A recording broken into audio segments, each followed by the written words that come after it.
Madam की आवाज नहीं आ रही, मैडम म्यूट है।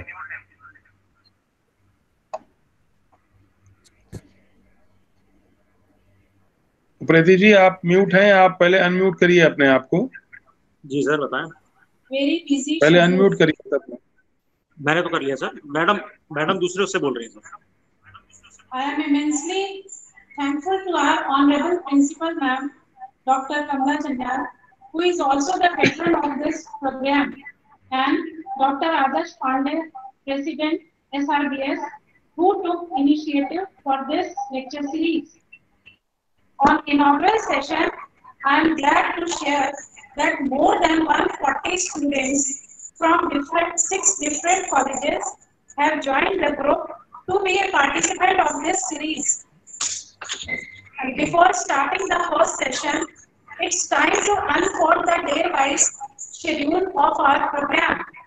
And there would be a theoretical session that to be taken up by our eminent speakers. And on day one, Dr. Rajan Singh would take the session, followed by Dr. Pramod Kumar on day two. The session would start at 11:30 a.m. daily and would end by 12:15. Similarly, Dr. Deepika Sani, Dr. Ahmed Parvez, Dr. Amit Vash, Dr. Shankar Mandal, and Dr. Adarsh Pandey would deliver the lecture respectively. It would start at 11:30 a.m. daily. Now, benefits of this lecture series. This lecture series would not only clear the concept of biological sciences, but also provide us an open platform for all of us to discuss and to share our queries, views, information, and knowledge. And it will be a great learning opportunity for all of us. So it's time to move further without taking much of your time. And for that, I would request our representative to introduce our eminent speakers and to take the session forward. Thank you. Thank you, ma'am. I am Nirupma Dalakoti. Good morning, everyone. It is indeed a great pleasure to welcome you all on this important event of invited lecture series on Biological Science 2020. I am pleased and honored to introduce our eminent speaker for today's session, Dr. Rajan Singh, Associate Professor at Bareilly College, Ruhelkhand University. He is Principal Investigator of UGC Major Project in Plant Nematology Research. Dr. Singh is specialized in plant nematology and he has 20 years of teaching experience in zoology and 30 years of teaching experience in medical entrance examination. Dr. Singh has great research experience in crop protection for last 24 years.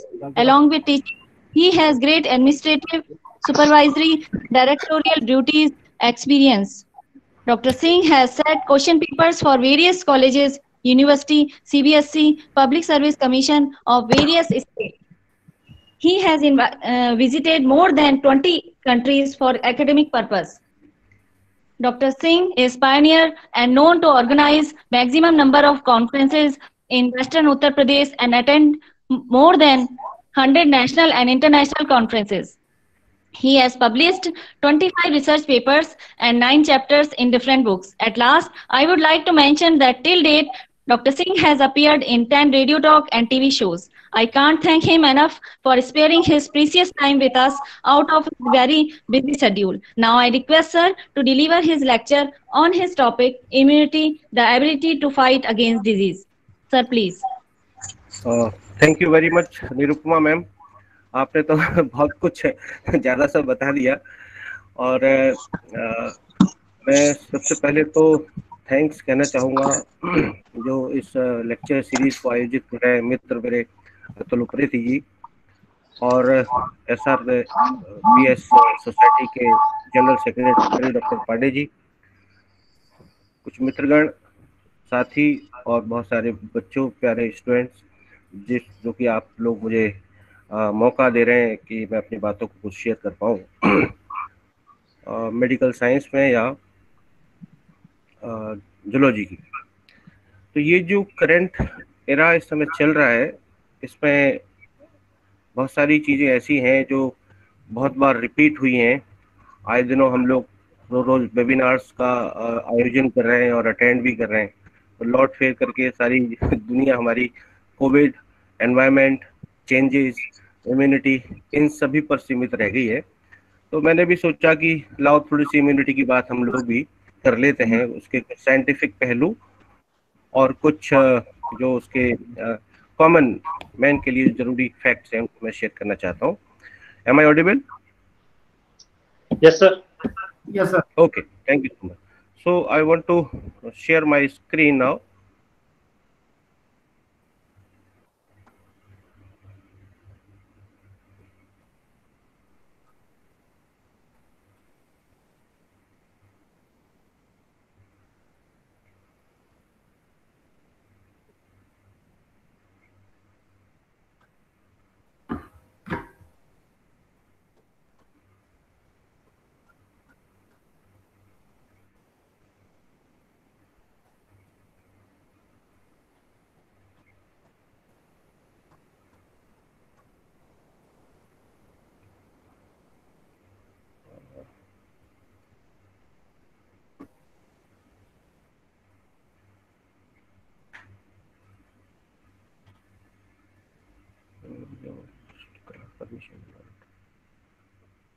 क्या कोई permission देगा मुझे?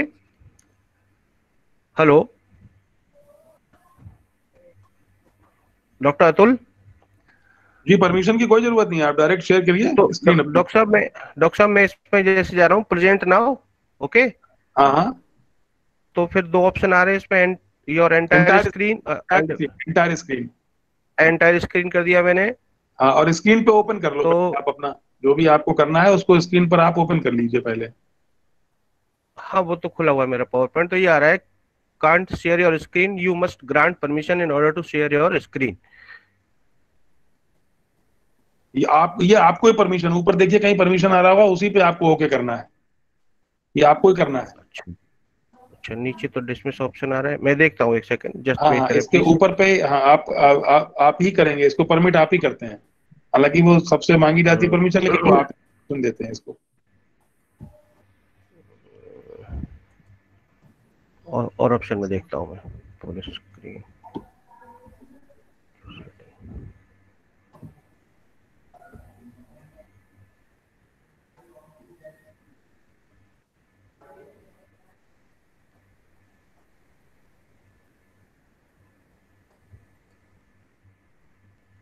अच्छा, अब दो ही option आ रहे हैं मेरे पास। तो ये जैसे ही प्रेजेंट स्क्रीन कर रहा हूँ तो नीचे डिसमिस का एक ऑप्शन आ रहा है,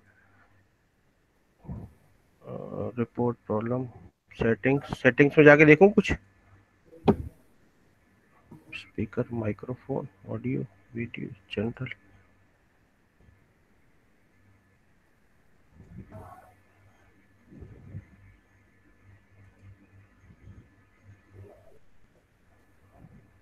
और एंटायर स्क्रीन,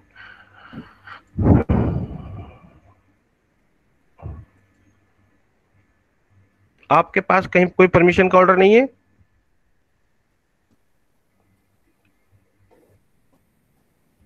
सर यहाँ पर तो नहीं है कोई।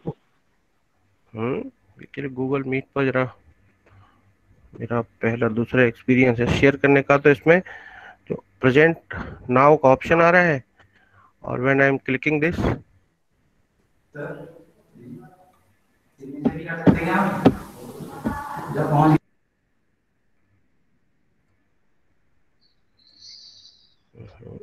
ये लैपटॉप के बीच में आएगा सर बन के, उसी में कहीं पर हाँ परमिट लिखा होता है वो डिसमिस वाला तो नीचे आता है, डिसमिस वाला ऑप्शन तो नीचे आता है और परमिट वाला बिल्कुल बीच में आता है सेंटर में। देखिए जैसे ही हम प्रेजेंट नाउ कर रहे हैं तो हमारे पास दो ऑप्शन आ रहे हैं कि योर एंटायर स्क्रीन और एक या विंडो। अब I want to share my entire screen. Okay, अब जब मैं क्लिक कर रहा हूं तो कह रहा है कि can't share your screen, you must grant permission in order to share your screen. फिर नीचे लिखा रहा है इसमें डिसमिस करें या तो इसको। तो दूसरी विंडो करके देख लीजिए सर, और मैं इंटायर स्क्रीन नहीं हो रहा है तो। और स्पीकर सारा माइक्रोफोन ये भी सब ठीक है। हाँ जी सर।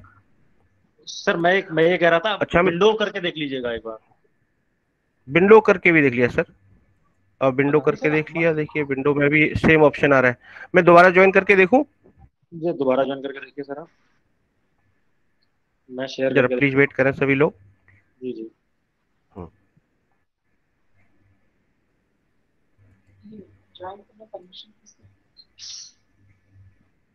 मेरे में तो स्टार्ट प्रेजेंटिंग आ जा रहा है, तुरंत हो जा रहा है स्टार्ट।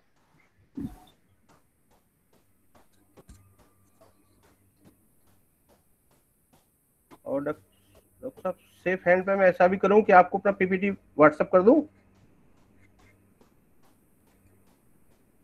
आदर्श सर को कर दीजिए सर, अच्छा ठीक है। उनके पास कंट्रोल है ना। 1% कुछ। हेलो, मुझे भी कर दीजिए, कोई दिक्कत नहीं है। सर आप यहाँ पे प्रेजेंट नाउ पे क्लिक करके योर एंटायर स्क्रीन पे क्लिक करिए, आपकी स्क्रीन प्रेजेंट होने लगेगी।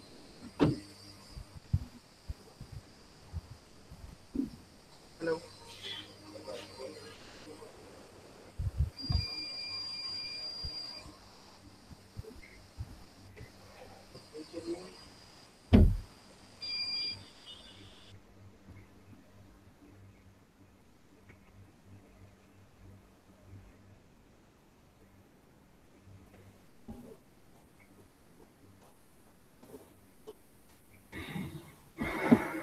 मैं दोबारा से लॉगिन कर रहा हूँ लैपटॉप पर।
डॉक्टर साहब जी आने लगा, अब आने लगा आपका हल्का फुल्का। आइए डॉक्टर साहब। हाँ आ गए स्क्रीन आ आइए गया। अब। प्लीज हाँ प्लीज आप कंटिन्यू करिए। वैसे मैंने भेज दिया, अब आ गया है। जी जी आ गया। Okay. Okay Am I audible and visible both? You are audible, clearly visible and clearly audible. You please continue, Doctor. चलिए चलिए, thank you so much, sorry for interruptions. So, first of all, about the immunity, we have to know what is health. Health is said to be a complete well-being in terms of physical, mental, social and reproductive. जैसे कि हम पहले भी और 11th-12th level पर सारा पढ़ते चले आ रहे हैं कि स्वस्थ व्यक्ति वही है जो सामाजिक, मानसिक और सामाजिक रूप से स्वस्थ है। हेल्थ को प्रभावित जो फैक्टर्स करते हैं, दे मे बी जेनेटिक डिसऑर्डर्स, हमारा लाइफ स्टाइल, हमारे चारों तरफ मिलने वाले डिफरेंट एनवायरमेंटल फैक्टर्स और कुछ बीमारियां। चूंकि हमारा संबंध इम्यूनिटी से है, तो हम केवल आज फोकस करेंगे खास तौर पर जो एक बड़ा फैक्टर है, डिजीज। डिजीज को हम डिफाइन ऐसे कर सकते हैं, डिजीज में दो टर्म है ध्यान से देखा जाए तो, एक है dis and second one is ease. Ease means easiness, dis का मतलब डिस्टर्ब। तो जब हमारे शरीर की जो इजीनेस है, आराम है, आरामदायकता है हमारे शरीर की, अगर वो डिस्टर्ब हो जाती है, then we say that we are having a disease. और जब ये डिसीज होती है तो फिर कोई ना कोई बॉडी ऑर्गन सिस्टम अपना एडवर्सली अफेक्टेड होता है और कुछ डिफरेंट साइन सिम्टम्स आते हैं, तब हम कहते हैं कि we are ill, means we are having a disease. बहुत मोटे तौर पर डिजीज को हम दो कैटेगरी में डिवाइड कर सकते हैं, इन्फेक्शियस और non infectious. Infectious diseases are caused by different pathogens like bacteria, viruses etcetera.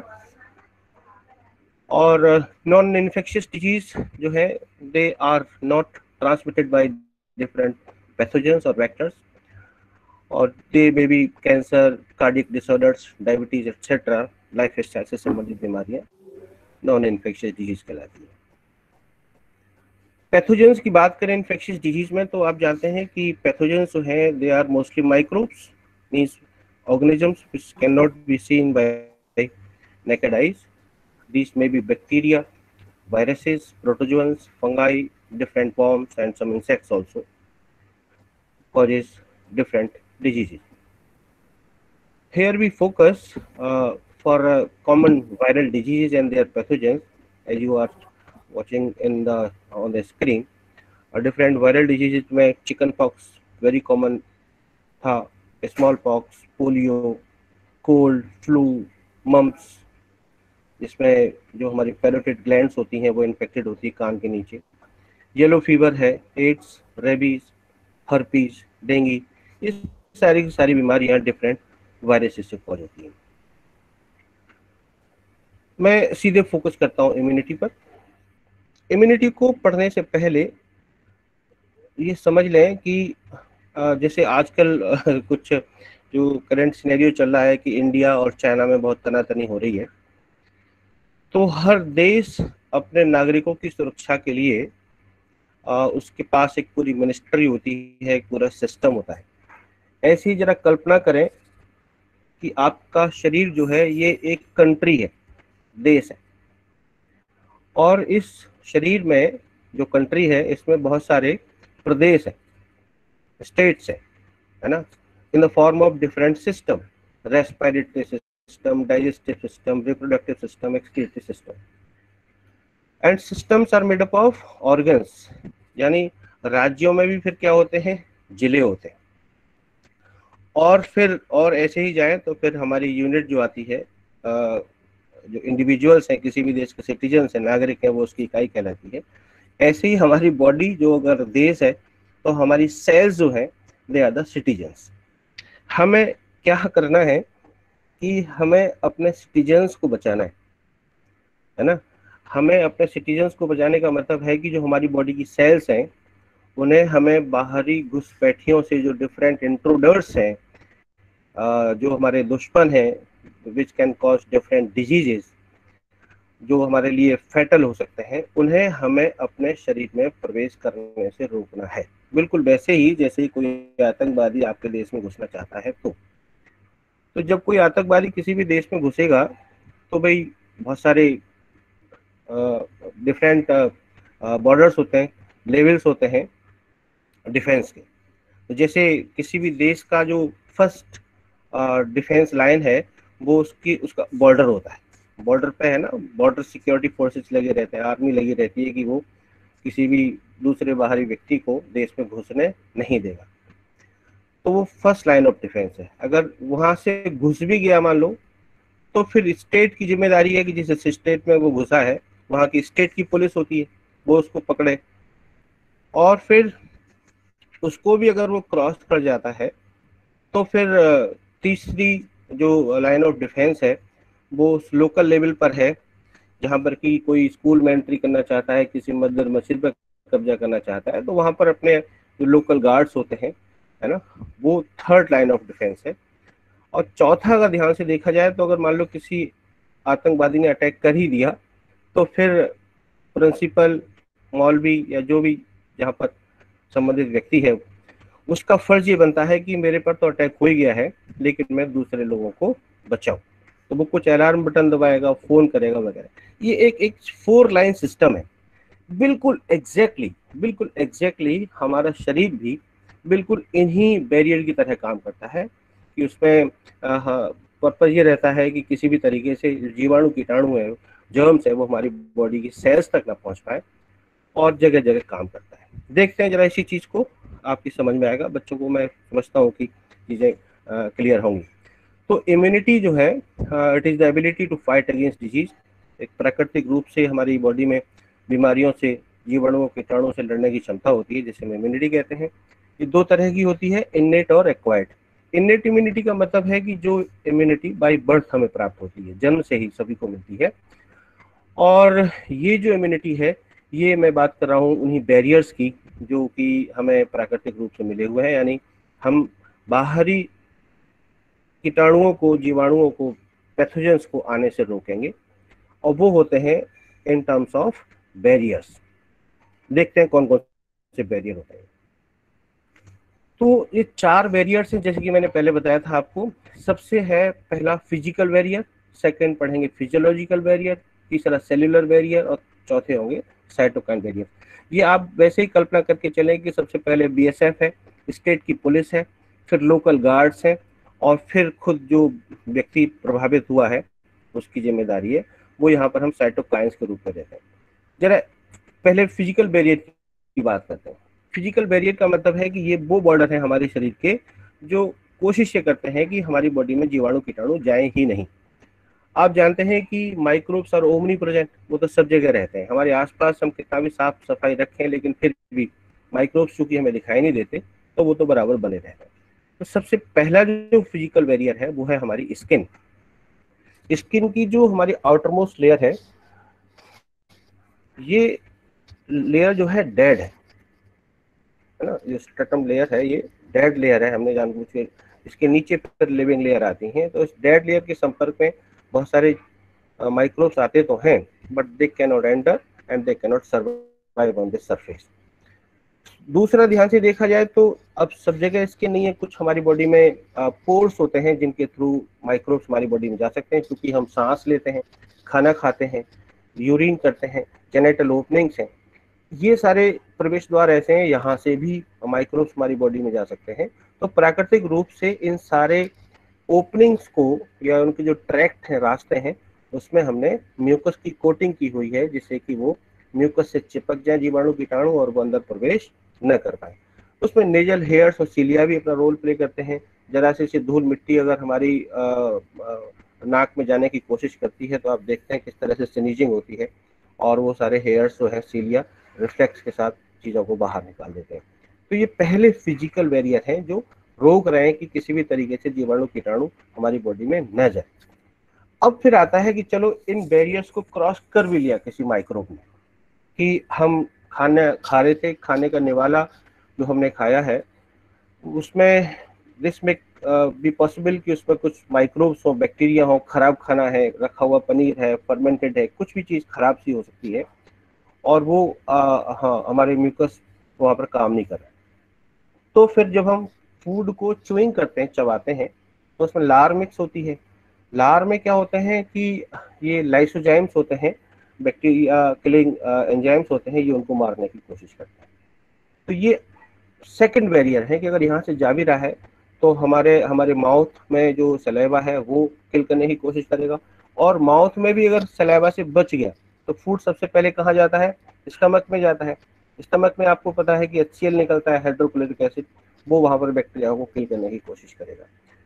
उसके अलावा जो हमारी आईज हैं, they are the living tissues, और ये डायरेक्ट माइक्रोब्स और एयर के संपर्क में रहते हैं। तो हमारी आंखों में जो टीयर्स हैं, आंसू हैं, इनमें भी बेसिकली लाइसोजाइम एंजाइम होते हैं जो बैक्टीरिया को किल करते हैं। प्राकृतिक रूप से हमारी स्किन खुद अपने आप को सेल्फ स्टरलाइज करती है। जब स्वेटिंग होती है, पसीना निकलता है, तो पसीने में भी लाइसोजाइम्स एंजाइम होते हैं विच आर बैक्टीरियोसाइडल। तो आपने देखा कि पहला बैरियर अगर काम नहीं करेगा तो सेकंड बैरियर जो फिजियोलॉजिकल बैरियर है वो एक्टिव होते हैं, और वो कोशिश करते हैं कि हम उनको मार गिराएं और जर्म्स को आगे तक ना पहुंचने दें। अब थर्ड बैरियर आता है कि माइक्रोब्स ने दोनों बैरियर को क्रॉस करके हमारे स्टमक में भी बच गया, और वो हमारे सीधे ब्लड सर्कुलेशन में आ गया। इंटेस्टाइन की दीवारों को पेनिट्रेट करके वो सीधे हमारे ब्लड सर्कुलेशन में, ब्लड वेसल्स में आ जाता है। तो वहां पर फिर तीसरे बैरियर काम करते हैं, ये कहलाते हैं सेल्यूलर बैरियर। यानी कुछ खास तरह की कोशिकाएं हमने अपने शरीर में पाली हुई हैं, जो बाहर से आए हुए जो हमारे इंट्रूडर्स हैं, जर्म्स हैं, पैथोजेंस हैं, उनको किल करेंगे, जिसमें कि आपकी सबसे इम्पोर्टेंट कंपोनेंट WBC होते हैं। और जो उसके अलावा कुछ खास तरह की WBC जैसे मोनोसाइट्स हैं, KT सेल्स होती है, किलर सेल्स होती हैं, और हमारे टिश्यूज के अंदर कनेक्टिव टिश्यू जो हमारी स्किन में सब रहता है, उसमें खास तरह की फैगोसाइटिक सेल्स होती हैं, भक्षण कोशिकाएं होती हैं, जिन्हें हम मैक्रोफेग्स कहते हैं। ये सारी सेल्स सब मिलकर के कोशिश करेंगे कि अगर पैथोजन आ भी गया है तो उसको खा लिया जाए, उसको मार दिया जाए, उसको गिरा दिया जाए। तो 3 बैरियर को क्रॉस कर भी लिया। जस्ट इमेजिन कि इन तीनों बैरियर्स को क्रॉस करके कोई पैथोजन किसी ऑर्गन के अंदर, ऑर्गन की सेल्स के अंदर वो पहुंच गया और वहां पर जाके वो मल्टीप्लाई करने लगा। जस्ट इमेजिन कि एक वायरस जो है हमारी जो बॉडी की सेल्स हैं उन टिश्यूज में जाकर के वो संक्रमित कर रहा है। अब वो चौथा वाला बैरियर काम आएगा, जिसमें कि मैंने बताया था कि किसी स्कूल, कॉलेज, बैंक पर अटैक हो भी जाता है तो वहाँ के मैनेजर, प्रिंसिपल के पास एक पैनिक बटन होता है। वो बटन दबा के बाहर पब्लिक को, पुलिस में ये बताने की कोशिश करता है कि मेरे ऊपर अटैक हो गया है, यहाँ पर आप लोग ध्यान रखें। तो ये चौथे बैरियर हमारे इम्यून सिस्टम में होते हैं, इन्हें साइटोकाइन बैरियर्स कहते हैं, जिसमें ये देखा गया है कि जैसे कुछ जो वायरस से संक्रमित कोशिकाएं होती हैं जिनके अंदर वायरस एंट्री कर गया है और वो मर रही हैं या उनके अंदर वायरस मल्टीप्लाई कर रहा है, तो वो इन्फेक्टेड सेल्स, वायरस से इन्फेक्टेड सेल्स खास तरह के केमिकल्स, प्रोटीन्स को रिलीज करती हैं, जिन्हें हम इंटरफेरॉन्स कहते हैं, या और भी कई सारी इसकी कैटेगरी होती है। ये इंटरफेरॉन्स, ये प्रोटीन्स जो हैं अपनी नीबरिंग सेल्स को, अपनी पड़ोसी कोशिकाओं को बताती हैं कि आप होशियार हो जाओ, हम पर तो अटैक हो गया। तो ये चौथे बैरियर कहलाते हैं। ऐसे ही हमारे कनेक्टिव टिश्यूज में मास्ट सेल्स होती हैं और एक खास WBC हम लोगों में जो बेसोफिल्स हैं, ये भी कुछ केमिकल्स को रिलीज करती हैं, जैसे हिस्टामिन्स हैं और प्रोस्टाग्लैंडिन्स हैं। ये इन्फ्लेमेटरी रेस्पॉन्स देते हैं जिससे कि माइक्रोब्स को किल किया जा सके, उनसे बचा जा सके। तो ये इन्नेट इम्यूनिटी थी। इतने सारे के सारे कंपोनेंट हमें प्राकृतिक रूप से सभी को, बच्चों को, बड़ों को जन्म से ही हमें मिलते हैं कि हम किसी न किसी तरीके से माइक्रोब से बच सकते हैं। तो ये पहला कंपोनेंट इसका खत्म होता है इन्नेट इम्यूनिटी का। दूसरा आता है फिर एक्वायर्ड इम्यूनिटी। एक्वायर्ड जैसे कि नाम से लग रहा है, ये प्रतिरोधक क्षमता वो है जिसे हम प्राप्त करते हैं, जन्म के बाद ये हमें प्राप्त होती है, और ये पैथोजन स्पेसिफिक होती है। पैथोजन स्पेसिफिक का मतलब है कि जैसे जैसे जो माइक्रोब्स, पैथोजन हमारी बॉडी में आएगा, हम उसके खिलाफ अपने बॉडी के इम्यून सिस्टम को स्ट्रॉन्ग करेंगे। इसकी सबसे बहुत अच्छी इंपॉर्टेंट बात है कि it is characterized by memory, यानी हमारे इस इम्यून सिस्टम के कंपोनेंट इस बात का ध्यान रखते हैं कि ये माइक्रोब कब आया था, कैसा था ये, तो इसको याद रखते हैं और कुछ खास मेमोरी सेल्स अभी आप आगे पढ़ेंगे। तो it is acquired after birth. ये जो एक्वायर्ड इम्यूनिटी है, इसको भी हम अपनी सुविधा से 2 कैटेगरी में डिवाइड कर लेते हैं। एक को कहते हैं AMI और दूसरी कहलाती है CMI। AMI को एंटीबॉडी मीडिएटेड इम्यूनिटी कहा जा रहा है, जो कि नाम से लग रहा है कि इसमें कुछ एंटीबॉडीज अपनी महत्वपूर्ण भूमिका निभाएंगी, या इसको ह्यूमरल इम्यूनिटी कहते हैं। ह्यूमरल का मतलब है ह्यूमर, ह्यूमर का मतलब बॉडी फ्लूइड्स, जो हमारे शरीर में डिफरेंट तरल है, ब्लड है, लिम्फ है, और जो आंखों में विट्रस ह्यूमर है, एंडोलिम्फ है कान में, ब्रेन में CSF सेरिब्रोस्पाइनल फ्लूइड है। इस सारे के सारे फ्लूइड्स को कलेक्टिवली हम ह्यूमर कहते हैं। और ये जो एंटीबॉडीज होती हैं, चूंकि इन द्रवों में पाई जाती हैं, तो इसीलिए इसको ह्यूमरल इम्यूनिटी भी कहते हैं। सेल मीडिएटेड इम्यूनिटी में कुछ खास तरह की कोशिकाओं से हम काम लेंगे, और ये भी जो डिफरेंट पैथोजन है उनको मारने की कोशिश करेंगे। सबसे पहले एंटीबॉडी मीडिएटेड इम्यूनिटी की बात कर लेते हैं। तो इस पर ध्यान रखना है आपको कि कुछ खास तरह की एंटीबॉडीज होती हैं जो हमारे फ्लूइड में पाई जाती हैं, द्रवों में पाई जाती हैं। एंटीबॉडी की स्ट्रक्चर को मैं यहाँ पर स्किप करूंगा क्योंकि इसकी आवश्यकता नहीं है। जो स्टूडेंट्स जुड़े हुए हैं और सुन रहे हैं, उनके लिए मैं बहुत छोटी सी बात बता देता हूँ कि हम लोगों ने खूब पढ़ा हुआ रहता है कि what are antigens and what are antibody. Antigen और एंटीबॉडी में अंतर ये है कि एंटीजेंस आर फॉरेन मॉलिक्यूल्स, कोई भी बाहरी चीज, जीवाणु, कीटाणु, प्रोटीन्स, किसी भी तरीके का वेनम, जहर जो आपके शरीर को स्वीकार नहीं है, वो कहलाता है एंटीजन। और उस एंटीजन को न्यूट्रलाइज करने के लिए कुछ खास तरह के ग्लाइकोप्रोटीन्स आपके शरीर में बनते हैं, उन्हें हम कहते हैं एंटीबॉडीज। तो एंटीजन और एंटीबॉडी की लड़ाई होगी, जो जीता वही सिकंदर। एंटीजन अगर जीतते हैं तो बीमारी होके रहेगी, और एंटीबॉडी हमारे जीतते हैं तो वो पैथोजन को हम मार गिराएंगे, इसको न्यूट्रलाइज कर देंगे। तो जरा देखते हैं कि जो एंटीबॉडीज हैं ये क्या है, कैसे बने हुए होते हैं। ध्यान रखें, ये एक खास तरह के ग्लाइकोप्रोटीन्स हैं और इन्हें हम इम्यूनोग्लोबुलिन्स कहते हैं, क्योंकि इम्यून सिस्टम का हिस्सा है। ग्लोबुलिन इनकी कैटेगरी है प्रोटीन्स की। तो किसी भी एंटीबॉडी को हम IG से रिप्रेजेंट करते हैं। IG का मतलब है इम्यूनोग्लोबुलिन। एंटीबॉडीज कुल प्लाज्मा प्रोटीन के लगभग 20% होते हैं, और एंटीबॉडीज को बनाने की जिम्मेदारी जो है वो लिम्फोसाइट के पास होती है। दो तरह की लिम्फोसाइट आपने पढ़ी हुई होती हैं, बी लिम्फोसाइट और टी लिम्फोसाइट। तो जो बी लिम्फोसाइट है वो एंटीबॉडीज बनाती हैं, और वो बी लिम्फोसाइट जो एंटीबॉडीज बनाती हैं उनका भी हमने नाम दे दिया खास, उन्हें कहते हैं प्लाज्मा सेल्स।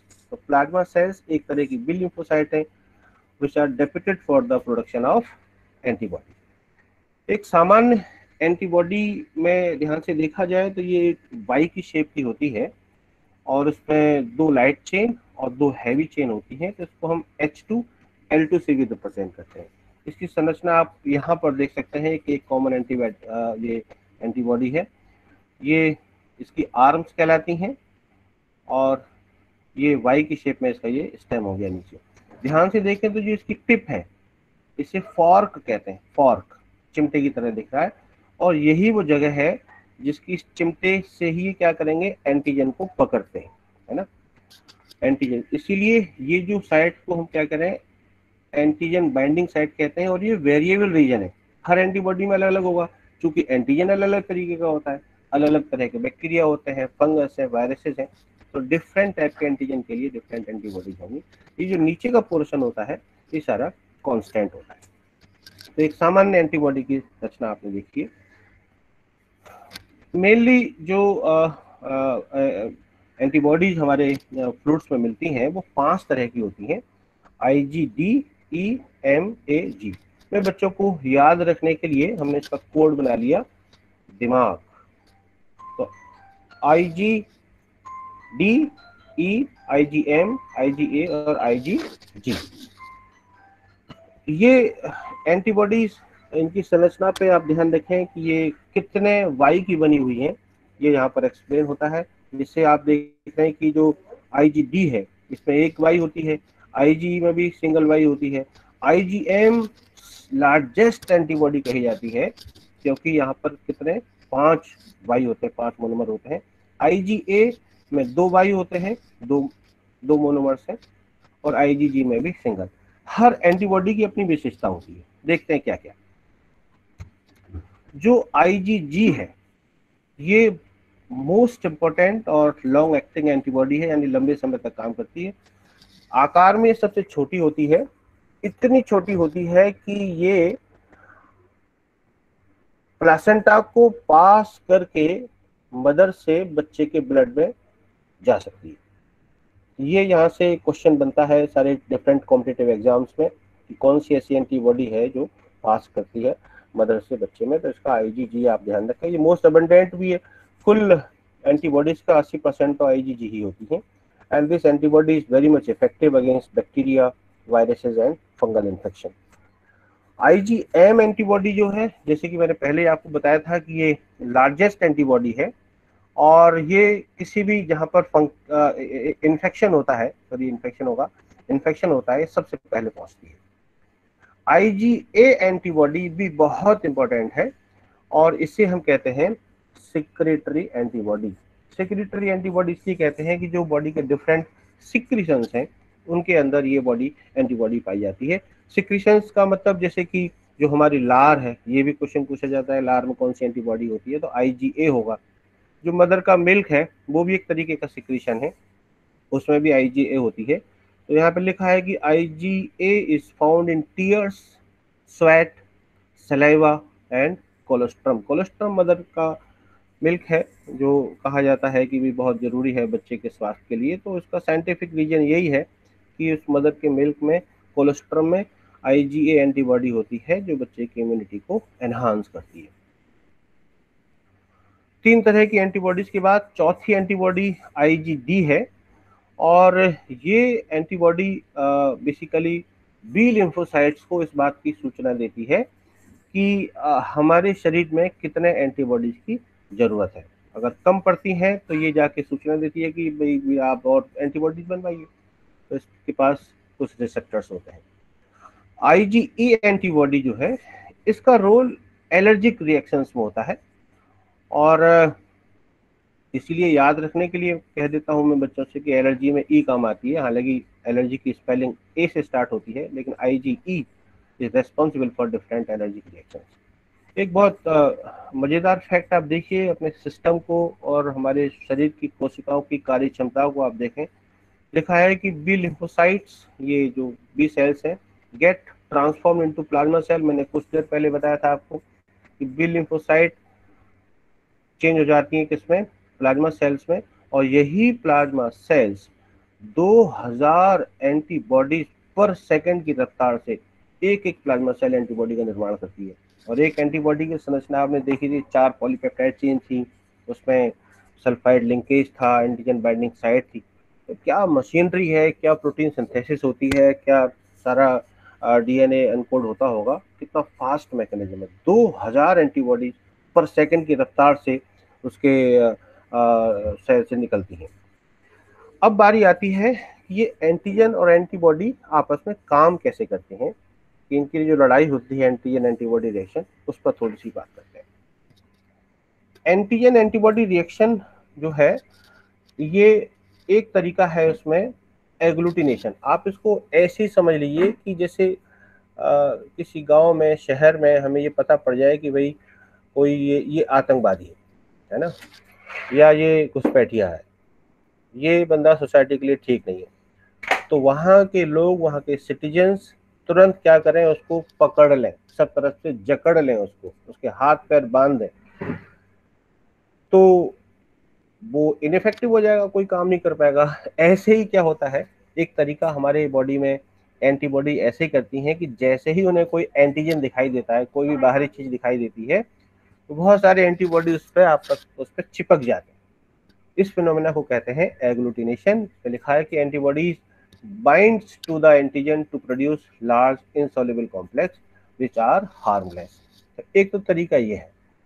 दूसरा एक तरीका कहलाता है ऑप्सोनाइजेशन। ऑप्सोनाइजेशन भी बहुत मजेदार फैक्ट होता है। इसमें जैसे आपने पढ़ा होगा कि जो डिफरेंट हमारी इंटेलिजेंस एजेंसी होती हैं, CBI है, CID है, या और भी इस तरीके के होते हैं, ऐसे ही एक LIU होती है, लोकल इंक्वायरी यूनिट होती है, जो शहरों में बिना वर्दी के कुछ जासूस घूमते रहते हैं सरकार की तरफ से। वो इस बात का पता रखते हैं कि कहाँ लड़ाई हो सकती है, कौन क्या कह रहा है, और फिर वो उस पर नजर बनाए रखते हैं। तो ऑप्सोनाइजेशन भी बिल्कुल एक ऐसा ही फिनोमेना है जिसमें एंटीबॉडीज घूमते रहते हैं और वो एंटीजन को पहचान लेते हैं कि ये हमारे शरीर का हिस्सा नहीं है, और एक उस एंटीजन पर जाकर के वो चिपक जाते हैं, यानी उस पर मार्क लगा दिया कि भाई ये चीज जो है हमारे यहाँ की नहीं, हमारी सोसाइटी का बंदा नहीं। फिर जब फेगोसाइटिक सेल्स आगे आ रही होती हैं, भक्षण कोशिकाएं, और वो भक्षण कोशिकाएं किसी एंटीजन को देखती हैं जिस पर कि वो मार्क लगा हुआ है, कोई एंटीबॉडी चिपी हुई है, वो समझ जाती है कि ये भाई लेबलिंग की हुई है, और वो उसको खा जाती है पका के। तो ये फिनोमेना कहलाता है ऑप्सोनाइजेशन। इसमें हम ये भी कह सकते हैं कि इसमें हम पैथोजन को मार्क लगाए दे रहे हैं, उस पर एक चिन्ह बना देते हैं, जिससे कि ये पता पड़े हमारी फेगोसाइटिक सेल्स को कि ये हमारे शरीर का हिस्सा नहीं है। तीसरा तरीका आता है, उसे हम कहते हैं कॉम्प्लीमेंट मीडिएटेड सेल लाइसिस कहते हैं।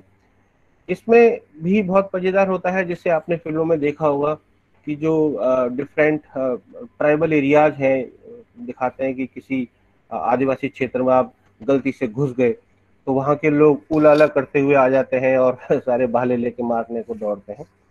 इसमें भी एक बिल्कुल ऐसी तरीका है कि जब हमारे शरीर में कुछ पैथोजन चले जाते हैं तो फिर एक अंतिम ऑप्शन हमारे पास ये रहता है कि हम उस पैथोजन को हम पंक्चर कर दें, उसको किल कर दें। अब किल करने के लिए वहां पर हमारे पास सुइयां भाले तो है नहीं, तो ये एक खास मैकेनिज्म होती है जिसमें हम कुछ खास एंजाइम्स को एक्टिवेट कर देते हैं और वो एंजाइम्स उस बैक्टीरिया की सेल वॉल को बस्ट कर देते हैं, जिससे कि सेल खत्म हो जाती है। इस डायग्राम में आप देख रहे हैं कि किस तरह से जो ये इसकी सेल वॉल को हमने रप्चर कर दिया, बस्ट कर दिया और इसको खत्म कर दिया। तो ये तीसरा तरीका है एंटीजन एंटीबॉडी के रिएक्शन का। एक हो गया एग्लूटिनेशन, जिसमें कि चिपक जाते हैं, दूसरा ऑप्सोनाइजेशन है और तीसरा कहलाता है सेल मीडिएटेड लाइसिस।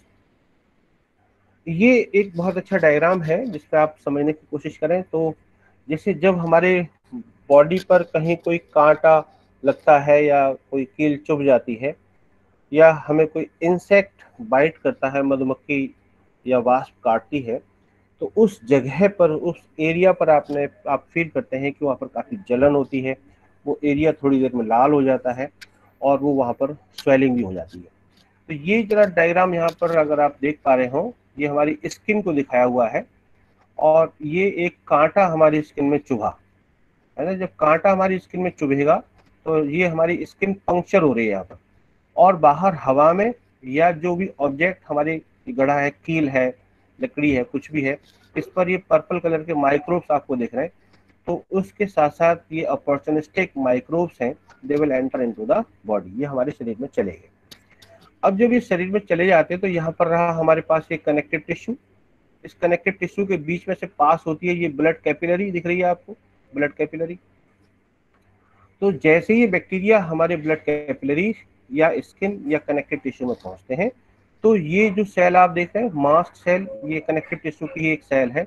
ये मास्ट सेल इस बैक्टीरिया को देखते ही तुरंत स्टिमुलेट हो जाती हैं और अपने अंदर से एक खास केमिकल छोड़ती हैं। इन केमिकल को कहते हैं हम हिस्टामिन। ये एक तरीके का वैसोडाइलेटर होता है। वैसोडाइलेटर का मतलब है कि ये ब्लड कैपिलरीज को डायलेट कर देते हैं, उनको चौड़ा बना देंगे। इस डायग्राम को आप ध्यान से देखिए तो इसका जो डायलेशन बराबर होता जा रहा है। जैसे जैसे ब्लड कैपिलरी डायलेट होती है तो इसकी परमिएबिलिटी भी चेंज हो जाती है, पारगम्यता चेंज हो जाएगी।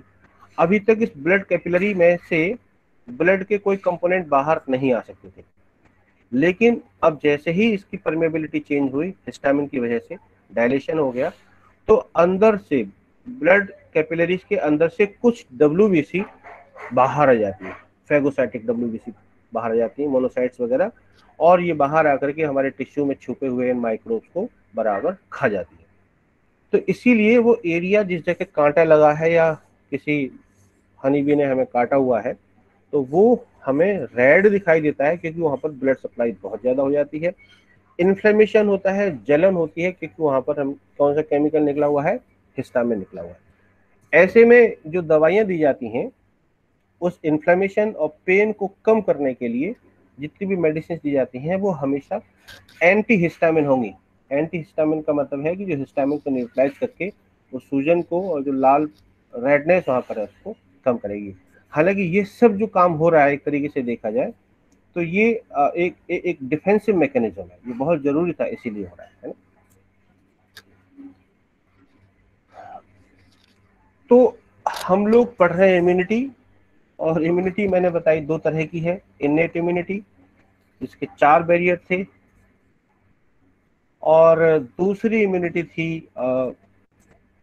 एक्वायर्ड इम्यूनिटी जिसके 2 कंपोनेंट थे, एक थी AMI और दूसरी कहलाती है CMI। AMI को हमने पढ़ लिया कि कैसे इसमें एंटीबॉडीज काम करते हैं और किस तरीके से वो न्यूट्रलाइज करने की कोशिश करते हैं जरूर। अब जरा CMI की बात कर लेते हैं। CMI का मतलब cell mediated immunity. Cell mediated immunity में 2 प्रकार की कोशिकाएं हमारे इम्यून सिस्टम का हिस्सा बनती हैं। एक कहलाती हैं B सेल्स, दूसरी कहलाती हैं T सेल्स। इन्हीं को लिम्फोसाइट भी कहते हैं, B लिम्फोसाइट और T लिम्फोसाइट। इस बात पर डिपेंड करते हैं कि इनका मैच्योरेशन कहाँ हुआ है।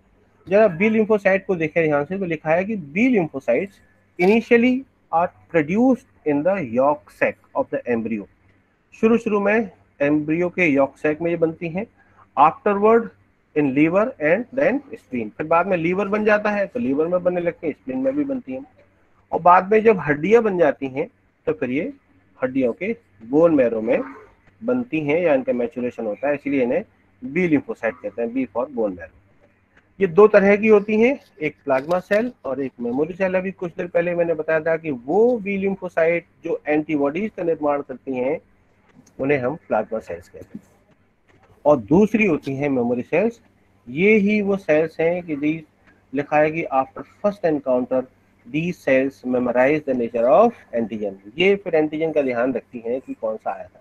ध्यान रखें, ये पढ़ाया जाता है कि, या ये कहा भी जाता है कि अगर हमें कोई बीमारी एक बार हो जाए तो कुछ बीमारी ऐसी है कि फिर वो दोबारा कभी नहीं होती। तो ये सब उनमें मेमोरी सेल्स का ही सारा खेल होता है, ये ध्यान रखिए। डॉक्टर साहब सॉरी टू इंटरप्शन, बट आपकी एक ही स्लाइड, पहली वाली स्लाइड दिख रही है। पहली वाली स्लाइड दिख रही है? हाँ, लगातार वही स्लाइड दिख रही है, तो आप इसको ये आगे बढ़ाएं। चेंज अभी हुई भी डॉक्टर? नहीं नहीं, वही स्लाइड दिख रही है सर। अच्छा, जी जी, जरा चेंज कर लीजिए। डॉक्टर साहब चेंज हुआ कुछ नहीं? नहीं सर, अभी भी वही स्लाइड दिख रही है। लेकिन यार मेरा तो बढ़ रहा है, तो नेटवर्क की समस्या तो नहीं है? बढ़िया, फर्स्ट क्लास आ रहा है।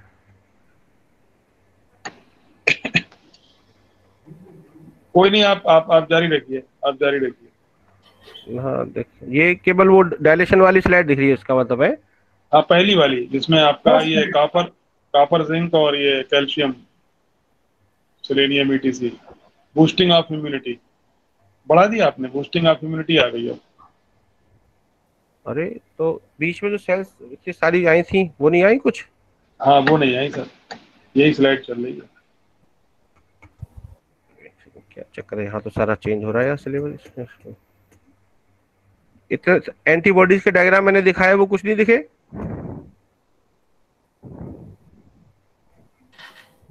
वो नहीं दिखाई दिए, तभी मैंने वो नहीं दिखाई दिया सर, तभी तो मैंने इंटरवीन किया। यार तब बढ़िया प्रेजेंटेशन था, बताओ फिर ऐसे कैसे? सर ये कुछ प्रॉब्लम आ रही है, अटक जा रही है स्लाइड। हम्म। इसको क्रॉस करके दोबारा प्रेजेंट कर दीजिए, क्रॉस करके दोबारा प्रेजेंट कर दीजिए, अच्छा, क्रॉस, एक बंद सेकंड। करके दोबारा प्रेजेंट कर दीजिए। जी जी, अब अब सर स्क्रीनशॉट हो इसमें गया? हाँ हाँ हाँ, अब आ गया अब अब आ रही है, अब आ रही है। सर, जरा अब आ बदल रही के। है सर।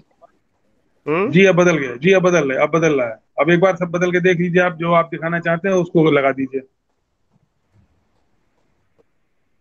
अच्छा, क्योंकि जब आपने सेल का डायग्राम कहा ना, तो मैं काफी अपने उसमें देखता रहा, लेकिन मुझे दिखाई नहीं दिया, मुझे लगा मेरा अटक रहा है। तो हमारे यहाँ पर जितने लोगों ने ज्वाइन किया, मैंने उनसे पता किया, उनका भी अटक गया था। देखता हूँ मैं क्या हो ब्लैंक रहा है। ब्लैंक जो स्क्रीन आ रही आप, मैं एक बार उप्रेती स्टॉप उप्रेती साहब, स्टॉप आप बताते प्रेजेंटिंग रहिए। स्टॉप हाँ, स्टॉप प्रेजेंटिंग कर रहा प्रेजेंट हूँ करके एक बार। दोबारा present कर दीजिए। जी जी, दोबारा प्रेजेंट कर दीजिए, स्टॉप जी प्रेजेंट। जी जी। है। जी।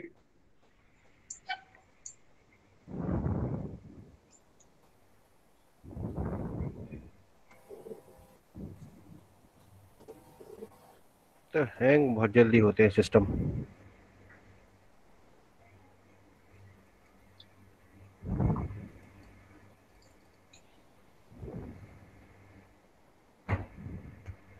डॉक्टर अतुल, जी सर।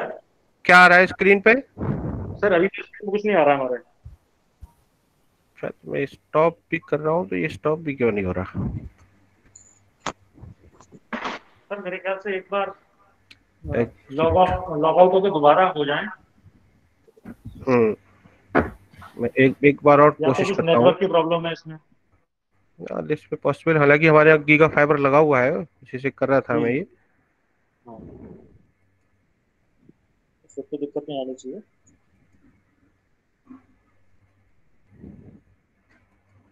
मैं ध्यान नहीं रहा आपको बताने का, मेरे पास जूम का लाइसेंस है।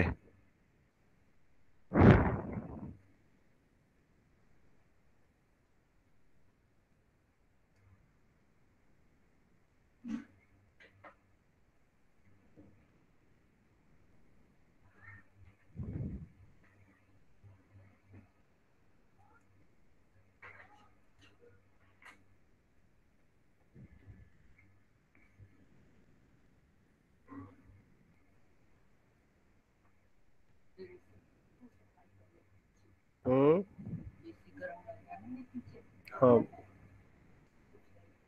बंद कर दो। हाँ जी। हम्म। जी सर, शेयर तो कुछ नहीं हो रहा है, है। अभी तो कुछ नहीं दिखाई दे रहा सर स्क्रीन। अच्छा जी, एक सेकेंड। रिकॉर्डिंग।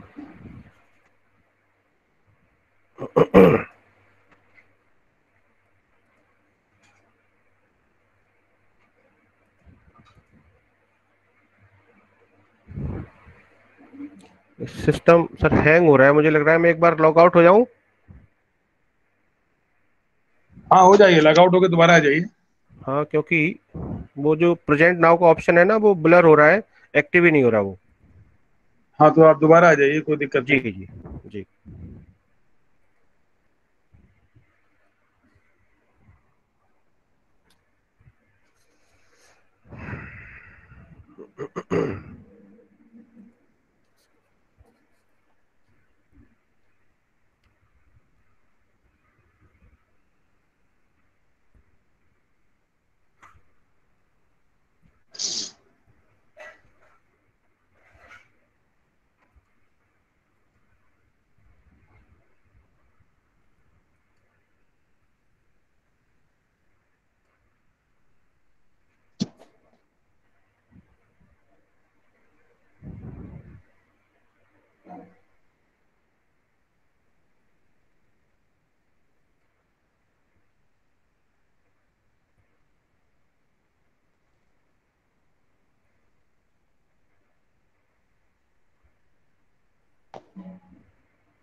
जी सर, अब ये शेयर हो रहा है। हाँ, कुछ कर तो रहा है प्रोसेस।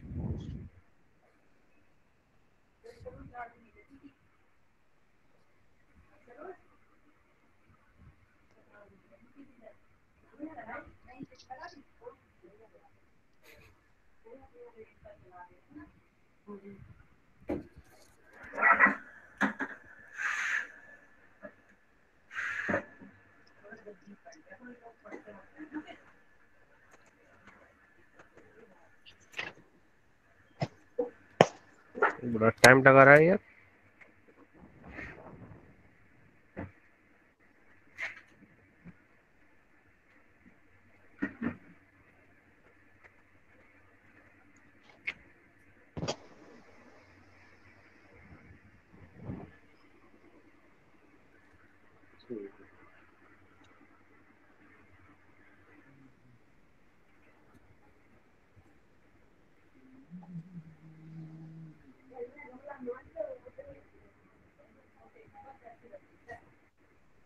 हो तो रहा है डॉक्टर साहब, आप जारी रखिए। हो रहा है योर शेयर तो। Presenting to. आगे बढ़ नहीं रहा है ना सर। Your your presenting stop. वो कहाँ आ रही है अभी? स्क्रीन नहीं आई ना? नहीं, हमारे स्क्रीन पास तो आ हमारा रही है सर, स्क्रीन आती है। ऑनलाइन सेशन आ रहा है आपका। एक सेकंड रुकिए, मैं मोबाइल से करके देख रहा हूँ।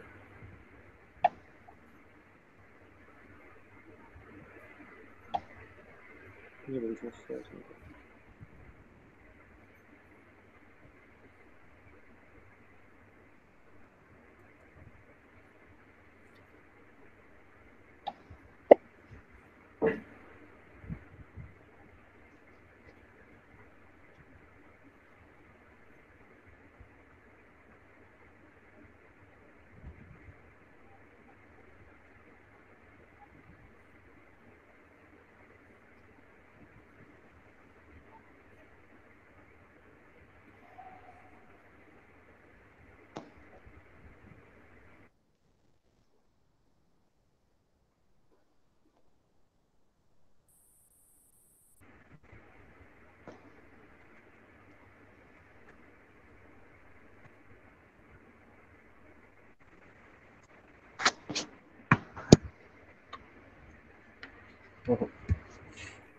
डॉक्टर साहब आदर्श पांडे सर।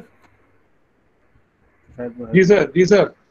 मैंने आपको व्हाट्सएप किया था अपना, देखा था क्या? हाँ, आपने व्हाट्सएप किया है। क्योंकि यहाँ से तो सफल था, एक बार और कोशिश करके देख लेता हूँ मैं।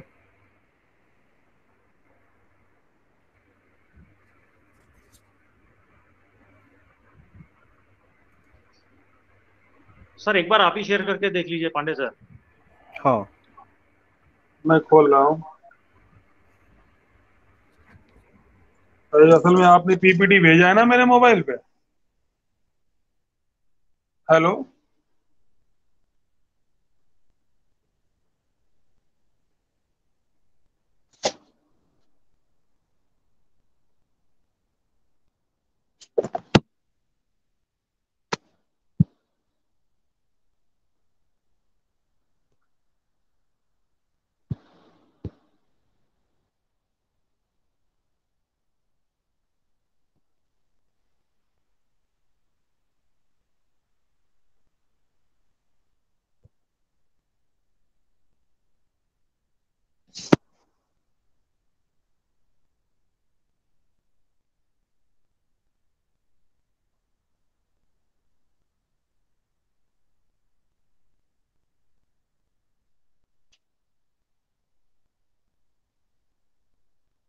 अरे आपके सामने तो ओपन है ना वो।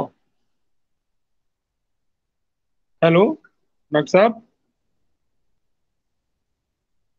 डॉक्टर राजेंद्र।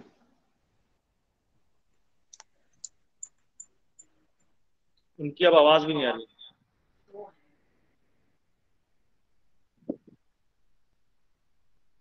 हेलो।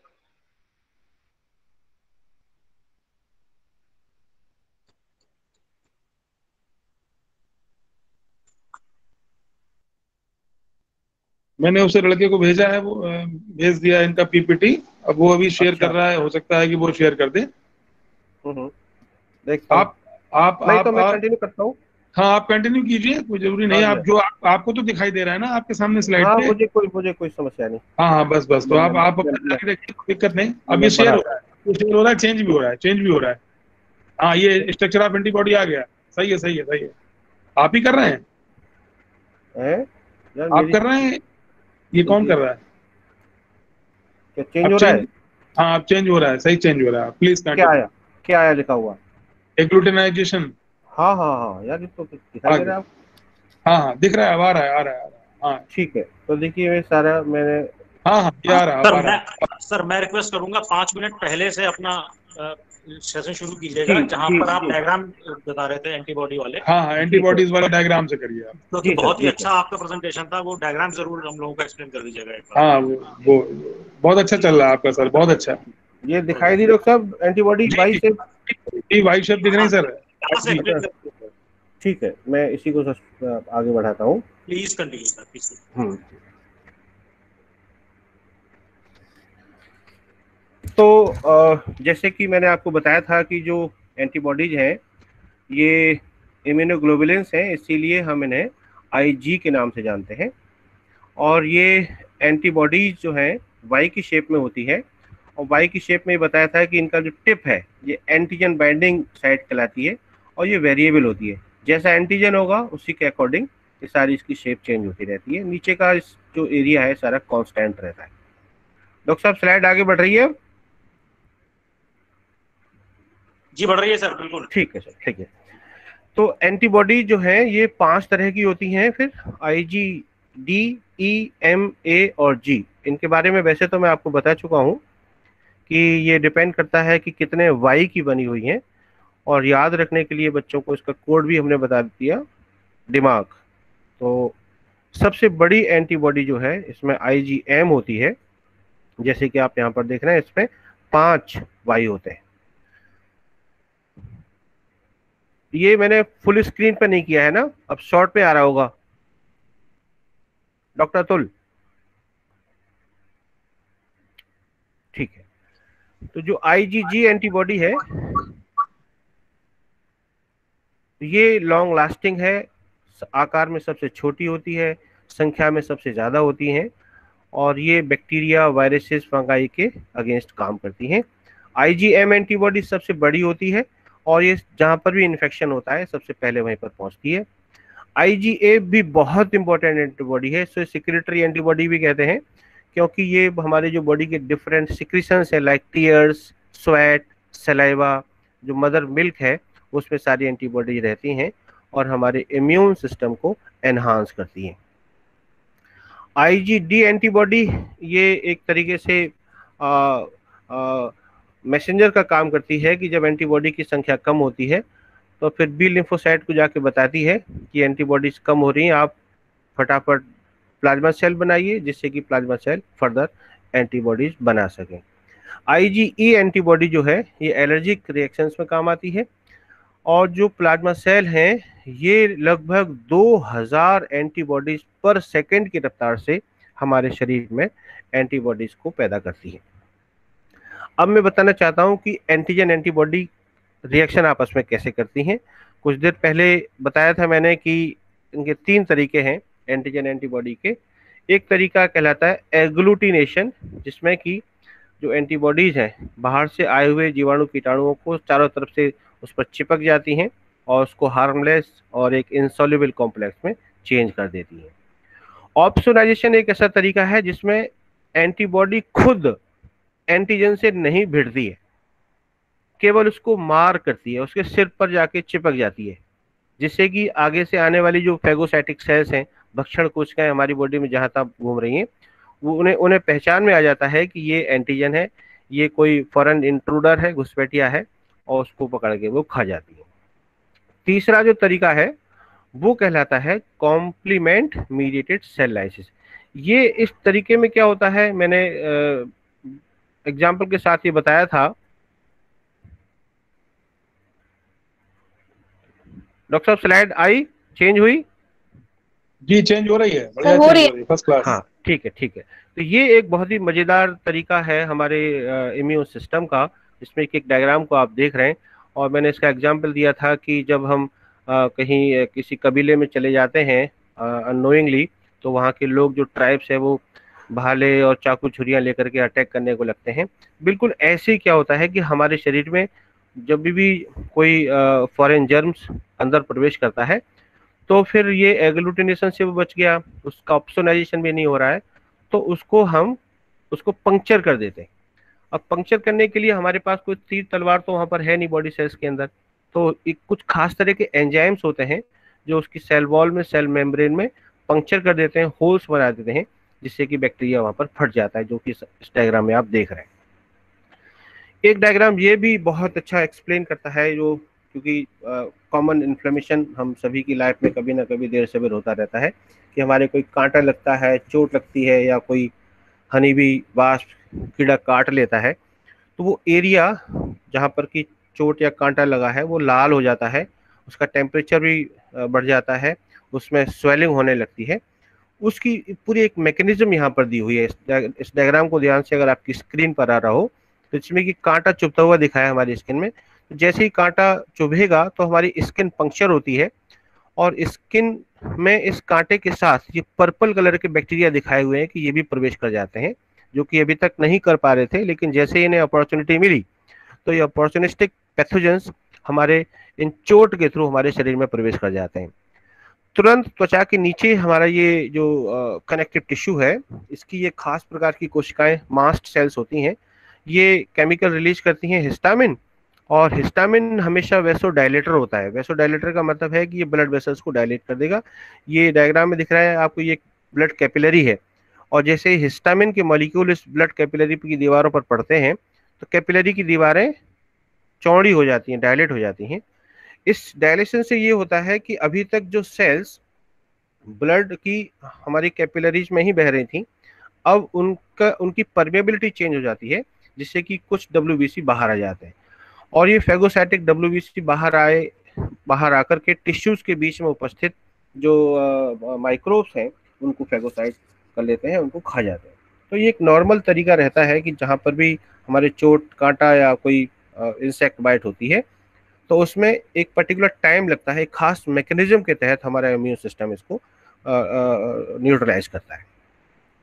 तो ये एंटीबॉडी सॉरी इम्यूनिटी की बात हो रही थी, जिसमें कि बताया मैंने दो तरह की इम्यूनिटी है, इनेट इम्यूनिटी और एक्वायर्ड इम्यूनिटी। एक्वायर्ड इम्यूनिटी के दो कंपोनेंट आपको बताए गए थे, एएमआई और सीएमआई। एएमआई को मैंने बता दिया एंटीबॉडी के द्वारा होती है। अब जरा सीएमआई की बात कर लेते हैं। सीएमआई का मतलब सेल मीडिएटेड। दो प्रकार की कोशिकाएं हमारे इम्यून सिस्टम का बहुत इंपॉर्टेंट कंपोनेंट है, एक बी लिम्फोसाइट और एक टी लिम्फोसाइट। बी लिम्फोसाइट का नाम बी लिम्फोसाइट इसलिए है क्योंकि इनका मैचुरेशन बोन मैरो में होता है। हालांकि थोड़ा कंपटीशन के हिसाब से देखा जाए तो बोन मैरो यानी बोन्स तो बहुत बाद में बनती हैं और ये बी लिम्फोसाइट बहुत पहले बन जाती हैं। तो ध्यान रखें, पहले ये यॉर्क सैक में बनती हैं, फिर लीवर में बनती हैं, फिर स्प्लीन में, और जब हड्डियां बन जाती हैं तब फिर बोन मैरो में बनती हैं। ये दो प्रकार की होती हैं, प्लाज्मा सेल और मेमोरी सेल्स। प्लाज्मा सेल खास तौर पर एंटीबॉडी प्रोडक्शन के लिए डिप्यूट होती हैं, और मेमोरी सेल्स जो हैं ये किसी भी जो एनकाउंटर हमारे शरीर में होता है किसी जीवाणु बैक्टीरिया वायरस का, उसको याद रखती हैं कि 4 महीने पहले टीबी का बैक्टीरिया आया था, या ये वायरस आया था, या ये फंगस आया था, वगैरह वगैरह। जो दूसरी टी लिम्फोसाइट्स होती हैं इनका मैच्योरेशन थाइमस में होता है और इसीलिए इनको टी लिम्फोसाइट कहते हैं। थाइमस एक ग्लैंड है जो हमारा हार्ट के पीछे होती है, एग्जैक्टली चेस्ट में, और ये बहुत इंपॉर्टेंट ऑर्गन है। हालांकि ये टेम्परेरी है, उम्र के साथ साथ थाइमस ग्लैंड डिजेनरेट होती चली जाती है, लेकिन यहाँ पर टी लिम्फोसाइट्स का मैच्योरेशन होता है। जब भी टी लिम्फोसाइट या थाइमस को पढ़ता हूँ तो मुझे बिल्कुल अपनी आर्मी के वो सारे सॉरी चीज़ें याद आती हैं, जिसमें कि वो जो मिलिट्री एकेडमी के स्कूल्स होते हैं देहरादून या और, जहाँ पर सारे रंगरूट को अपने जवानों को पहले ट्रेनिंग दी जाती है, उनको सारे वेपन्स चलाने सिखाए जाते हैं, युद्ध की सारी रणनीतियाँ सिखाई जाती हैं, और जब वो ट्रेंड हो जाते हैं तो पासिंग परेड के बाद फिर उनकी पोस्टिंग अलग अलग जगह होती है कि कोई लद्दाख में जाएगा, कोई जम्मू कश्मीर में जाएगा, कोई असम में जाएगा। एग्जैक्टली ऐसे ही जो हमारी थाइमस ग्लैंड है ये लिम्फोसाइट का ट्रेनिंग स्कूल है। यहाँ पर लिम्फोसाइट्स को ट्रेंड किया जाता है, और जब वो लिम्फोसाइट्स मैच्योर हो जाती हैं, ट्रेंड हो जाती हैं, उसके बाद उन टी लिम्फोसाइट को अलग अलग जगह पोस्टिंग बॉडी में दे दी जाती है। बॉडी में हमारे छोटे छोटे लिम्फ नोड्स होते हैं, जैसे आर्म पिट में होते हैं, ग्रोइंस में, जांघों में होते हैं, गर्दन में आपने टॉन्सिल्स पड़े हुए हैं, इंटेस्टाइन की दीवारों में होते हैं। तो जगह जगह सारी पोस्टिंग होती है, लिम्फ नोड्स होते हैं। फिर वहाँ पर इन टी लिम्फोसाइट्स को डिप्यूट कर दिया जाता है कि भाई लड़ाई तो हमने सिखा दी है, लेकिन जीवाणुओं कीटाणुओं से लड़ने के लिए अलग अलग जो बॉडी में हमारी चौकियाँ हैं, पोस्ट हैं, उन पर उनको तैनात किया जाता है टी लिम्फोसाइट को।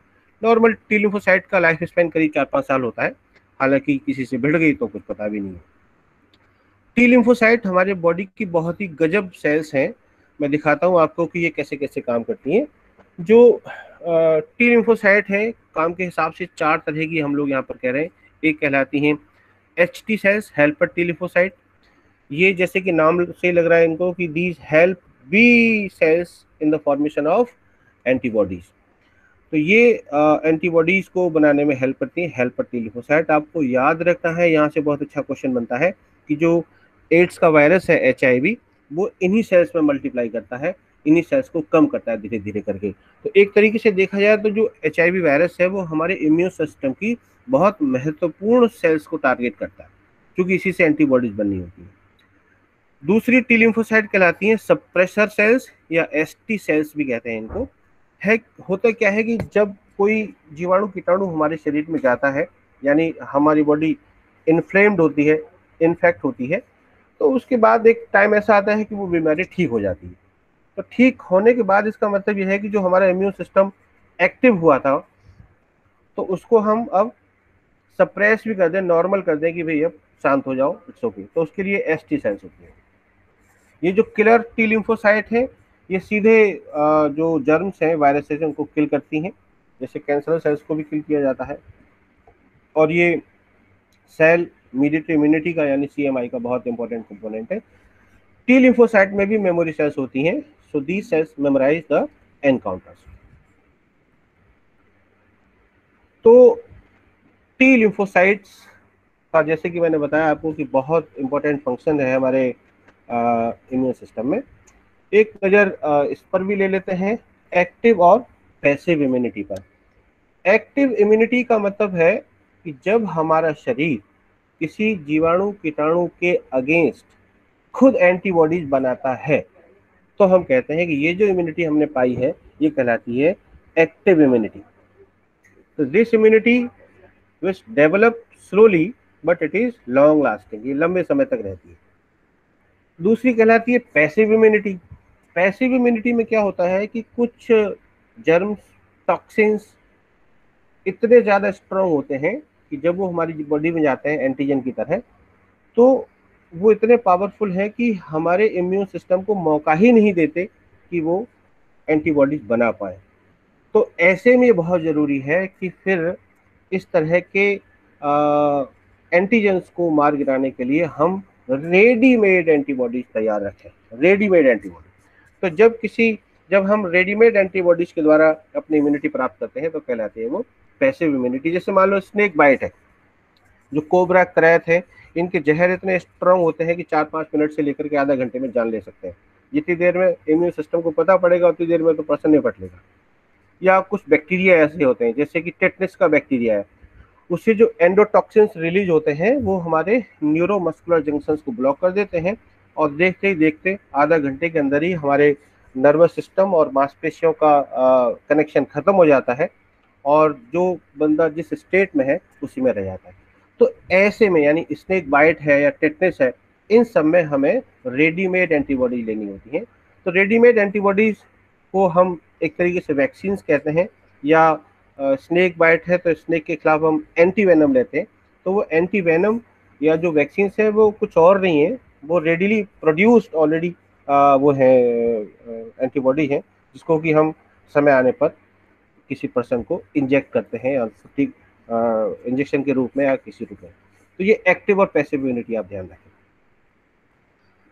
बॉन बेयरिंग को फादर ऑफ पैसिव इम्यूनिटी कहा जाता है। उन्होंने 1 साल की छोटी बच्ची को ठीक किया था, और उसके ब्लड को निकाल के बकरी में डाला था, और बकरी के ब्लड में फिर उन्होंने एंटीबॉडीज को बनवाया, और फिर उसके सीरम को बच्ची में चढ़ाया था, तो वो लड़की को ठीक कर लिया था। तो उन्हें, इसलिए उन्हें फादर ऑफ पैसिव इम्यूनिटी कहा जाता है। एडवर्ड जेनर को फादर ऑफ एक्टिव इम्यूनिटी कहा जाता है। एक दौर था, जैसे आजकल कोविड चल रहा है, ऐसे में ही एक टाइम ऐसा था पूरे दुनिया भर में, ये पॉक्स की पेंडेमिक थी। Chicken pox, small pox, cow pox की बीमारी फैल रही थी, वायरस का बहुत खतरनाक था। तो वहाँ पर एडवर्ड जेनर ने देखा कि एक गांव में, जहाँ पर सारे लोगों को ये काउ पॉक्स हो रखा है, चेचक निकली हुई है, लेकिन एक आदमी को नहीं निकली हुई है, वो दूरिया था, उसको नहीं निकल रही थी। तो उसको उन्होंने सब जांचा परखा, तो समझ में आया कि नहीं, इसको पहले क्या हो चुका था, स्मॉल पॉक्स हो के चुका था, और इसकी बॉडी में एंटीबॉडीज बन गए उस वायरस के खिलाफ, इसीलिए इसे नहीं हुआ।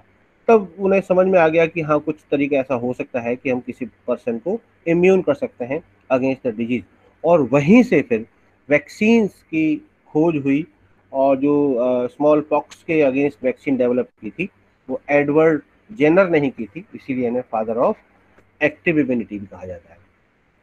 वैक्सीनाइजेशन और इम्यूनाइजेशन को बस आप ऐसे ही समझ लें कि वैसे तो प्राकृतिक रूप से जब कोई एंटीजन हमारे शरीर में जाता है तो नेचुरली फिर हम अपने हिसाब से एंटीबॉडी डेवलप करते हैं, लेकिन काश ऐसा हो जाए कि हम इंतजार ही ना करें कि कोई एंटीजन हमारे शरीर में आएगा तब हम एंटीबॉडी बनाएंगे। तो हमने क्या किया कि कुछ बीमारियों के खिलाफ वैक्सीन बना ली, और वैक्सीन बेसिकली पुराने ज़माने में क्या होता था कि वो उसी बीमारी के जर्म्स है जिसकी की वैक्सीन है, लेकिन वो हाफ डेड जर्म्स होते हैं। हाफ डेड का मतलब वो इतने मरे हुए होते हैं कि हमारे शरीर में बीमारी पैदा ना करें, लेकिन इतने जिंदा भी हैं कि वो हमारे शरीर में एंटीजन की तरह रीड हो।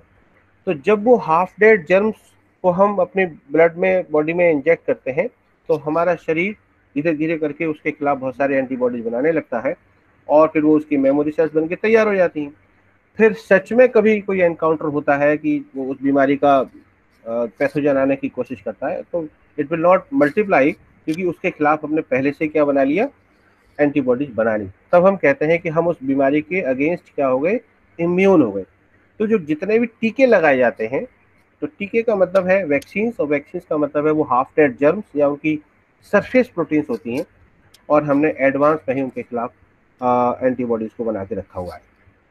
इम्यून इस तरह हो जाती है। एलर्जी और हाइपर सेंसिटिविटी भी एक इम्यून सिस्टम से ही जुड़ा हुआ है, जिसमें कि एलर्जी को मतलब हाइपर सेंसिटिविटी का मतलब है कि कभी कभी हमारा इम्यून सिस्टम कुछ खास विशेष चीज़ों के लिए कुछ ज़्यादा ही एक्टिव हो जाता है। 100 एंटीबॉडीज बनाने थे, बना डाले 10 लाख, तो ऐसे में समस्या हो जाती है। तो कहते हैं कि भाई इस व्यक्ति को इस चीज़ से एलर्जी है। एलर्जी किसी भी चीज़ से हो सकती है, the pollen grains, mites, dust, fibre, chemical, कुछ भी चीज़ एलर्जी कर सकती है, और वो कभी भी कहीं भी कैसे भी हो सकती है। जो एंटीबॉडी जिसमें आते हैं, अपना रोल प्ले करते हैं, वो IgE हैं, मैंने पहले भी आपको बताया था। तो ये एलर्जी और हाइपर सेंसिटिविटी की बात है। एक बात और मैं छोटी सी यहाँ पर एक्सप्लेन करना चाहता हूँ कि जो एलर्जी के सिम्टम्स हैं, उसमें छींक आती है, आंखों में पानी आता है, नाक बहती है, और सांस लेने में तकलीफ होती है, क्योंकि उस समय हमारे शरीर में बहुत सारा केमिकल रिलीज हुआ होता है, हिस्टामिन, सेरोटोनिन वगैरह केमिकल्स निकलते हैं, जिसकी वजह से छींक जो होती है, छींक के तरीके से आप पहचान सकते हैं कि ये छींक एलर्जी की है या फ्लू की है, कोल्ड की है, कोविड-19 की है। एलर्जी की जो छींक होती है वो बहुत शॉर्ट होती है। शॉर्ट स्नीज का मतलब है कि फट से आदमी छींक देता है, और लगातार 5, 6, 8 आएंगी, है ना। जबकि जो फ्लू की या वायरस वाले इन्फ्लुएंजा की जो छींक होती है वो लॉन्ग होती है। आदमी उसमें पहले माहौल बनाता है, सूरज की तरफ देखता है, और फिर लंबी गहरी सांस लेने के बाद छींकता है। वो छींक जो है, समझ जाओ तब आप किसी फ्लू से, वायरस से संक्रमित है। और ये ऐसे छोटी सी बात यहाँ पर एलर्जी बॉडी में अलग अलग जगह हो सकती है। त्वचा में एलर्जी होती है तो उसे अर्टिकेरिया कहते हैं। डॉक्टर अतुल, क्या मेरी ये स्क्रीन शेयर हो रही है इस समय? बिल्कुल हो रही है सर, बहुत अच्छी। Okay okay okay. तो ये स्किन की अगर एलर्जी होती है, जैसे कि बहुत सारे लोगों को देखा होगा, बच्चे बड़ों में पिथी जिसको कहते हैं, वो अर्टिकेरिया कहलाती है। अस्थमा भी एक एलर्जिक रेस्पिरेटरी डिसऑर्डर है, जिसमें हमारी जो सांस की नलियां हैं वो कॉन्स्ट्रिक्ट हो जाती हैं, सिकुड़ जाती हैं, जिसकी वजह से सांस को निकालने में तकलीफ होती है। जो नेबुलाइजर्स दिए जाते हैं अस्थमा के, जो पाइप से हम खींचते हैं, वो बेसिकली एंटी हिस्टामिन होते हैं, जो कि इसको डायलेट करने की कोशिश करेंगे, है ना।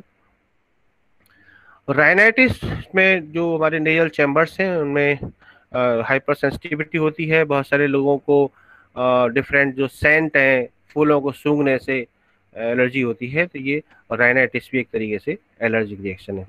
एनाफिलेक्सिस, ये कहते हैं ना कि वो ये दवा हमें सूट नहीं करती, ये किसी को पेनिसिलिन सूट नहीं करता, या दवा रिएक्शन कर गई, तो वो दवा रिएक्शन करने का मतलब है कि ये आपको एनाफिलेक्सिस हो गई है, and it is allergy of blood and may develop due to the different drugs, जैसे कि पेनिसिलिन हर व्यक्ति को सूट नहीं करता। इम्यून सिस्टम के बीमारियों में ध्यान रखें, ये एक रूमेटाइडल आर्थराइटिस होती है, जो एक तरीके का गठिया होता है, जिसमें हमारे जो जोड़ हैं उनमें साइनो मेम्ब्रेन होती है जॉइंट पर, वो मोटी हो जाती है और उसमें द्रव कम निकलता है, तो जोड़ों के चटकने की आवाज़ आती है। क्रॉनिक हेपेटाइटिस में लीवर हमारा डैमेज होने लगता है, हमारा इम्यून सिस्टम। हाशिमोटो डिजीज आपने पहले से पढ़ी हुई होती है, इसे सुसाइड ऑफ थायराइड कहते हैं, क्योंकि हमारी ही एंटीबॉडीज हमारी ही थायराइड को, अपनी ही थायराइड को बाहरी ऑर्गन मान लेती हैं और खुद उसको डिस्ट्रॉय करने लगती हैं। क्रॉनिक एनीमिया के केस आपने अक्सर टीवी और इन पर सब शोज में आते हैं कि बच्चे को एक रेगुलर टाइम इंटरवल पे खून चढ़ाना पड़ता है, क्योंकि उसमें ये क्रॉनिक एनीमिया की शिकायत रहती है। उसी का इम्यून सिस्टम उसी की आरबीसी को खत्म करने लगता है। मल्टीपल स्क्लेरोसिस भी एक ऐसी बीमारी है जिसमें कि जो न्यूरॉन्स होती हैं, नर्व सेल्स होती हैं, नर्व सेल के बाहर एक जो माइलिन शीथ होती है वो डैमेज होने लगती है। तो हमारी न्यूरॉन्स आपस में, क्योंकि वो इंसुलेशन का काम कर रही थी, तो फिर ये शॉर्ट सर्किट होने लगेगा न्यूरॉन्स में, है ना, इंफॉर्मेशंस कहीं की कहीं पहुंचती हैं, तो ये एक अलग ही तरीके का डिसऑर्डर इसमें होता है कि आदमी करना कुछ चाहता है और होता कुछ और है, क्योंकि सारा नर्वस सिस्टम आपस में मिसमैनेज हो जाता है। माइस्थीनिया ग्रेविस में ये धीरे धीरे करके हमारी मांसपेशियां डिजेनरेट होने लगती हैं, और ये भी बहुत ही दुर्लभ बीमारी है, लाखों करोड़ों में से किसी को एक होती है, और लेकिन है ये भी इम्यून सिस्टम की ये भी लाइलाज बीमारी है। SCID को हम कहते हैं सीवियर कंबाइंड इम्यूनो डेफिशिएंसी। ये बहुत खतरनाक स्टेज होती है। इसमें ना तो हमारी बॉडी में भरपूर मात्रा में बी लिम्फोसाइट बनती हैं, ना ही टी लिम्फोसाइट बनती हैं, तो धीरे धीरे करके पर्सन का सारा इम्यून सिस्टम बैठ जाता है और अपॉर्चुनिस्टिक बीमारियों की वजह से ये समस्या आने लगती है। अतुल सर, मेरे पास कितना समय और है? मैं समराइज कर दूं क्या?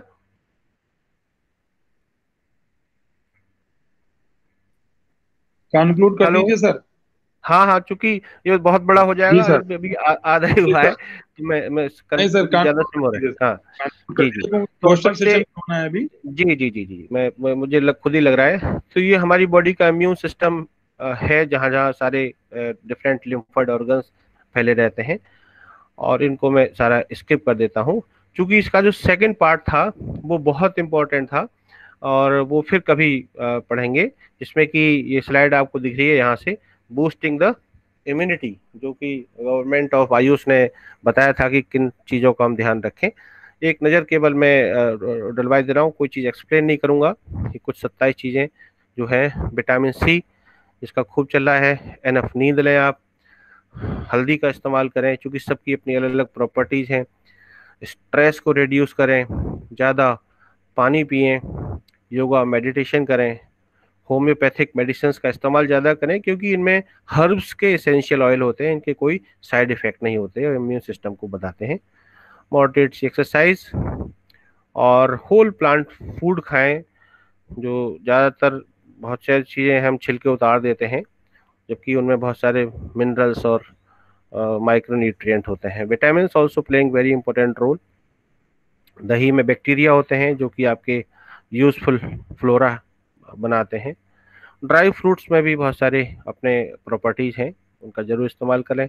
गार्लिक को पता ही है आपको कि ये टॉक्सिन्स को रिमूव करता है। Omega 3 fatty acid containing foods का इस्तेमाल होना चाहिए, क्योंकि ये बी लिम्फोसाइट्स को बूस्टअप करता है। सनबाथ से हमारी स्किन में विटामिन डी बनता है और इससे बहुत सारे जर्म्स भी मर जाते हैं।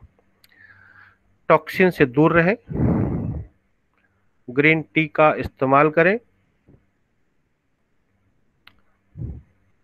हरा धनिया, पुदीना, तुलसी और भी जैसे जो हमारे कॉमन हर्ब्स हैं उनका इस्तेमाल करें। अपने हाथों को धोते रहें, यदा कदा आप नेजल स्टीम लें, तो सर्कुलेशन बढ़ाएगा। सीजनल और लोकल फ्रूट्स जरूर खाएं। अपने भोजन में खूब सारे कलरफुल फ्रूट्स और वेजिटेबल का इस्तेमाल करें, क्योंकि इनके कलर्स के हिसाब से ही सारे इसमें पिगमेंट्स होते हैं, जो कहीं ना कहीं आपके इम्यून सिस्टम के लिए बहुत ज़रूरी होते हैं।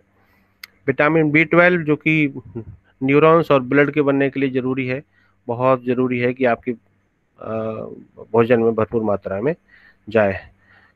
गेम खेलें, बच्चे बने रहें, ऐसे ऐसे कुछ। लिम्फेटिक सिस्टम का ध्यान रखना ही पड़ेगा, क्योंकि ये हमारी बॉडी का सेकेंड सर्कुलेटरी सिस्टम कहलाता है और बहुत बहुत अहम है। कॉपर में अपनी प्रॉपर्टीज हैं, एंटीबैक्टीरियल और एंटीऑक्सीडेंट हैं, का इस्तेमाल करें। माइक्रोन्यूट्रिएंट्स का खास तौर पर ध्यान रखें, अगर नहीं है तो आप सप्लीमेंट के रूप में भी ले सकते हैं जरूरत के हिसाब से। So thank you very much for the giving me time and patience. Doctor साहब, over to you. Thank you very much, sir, for delivering an informative and valuable lecture.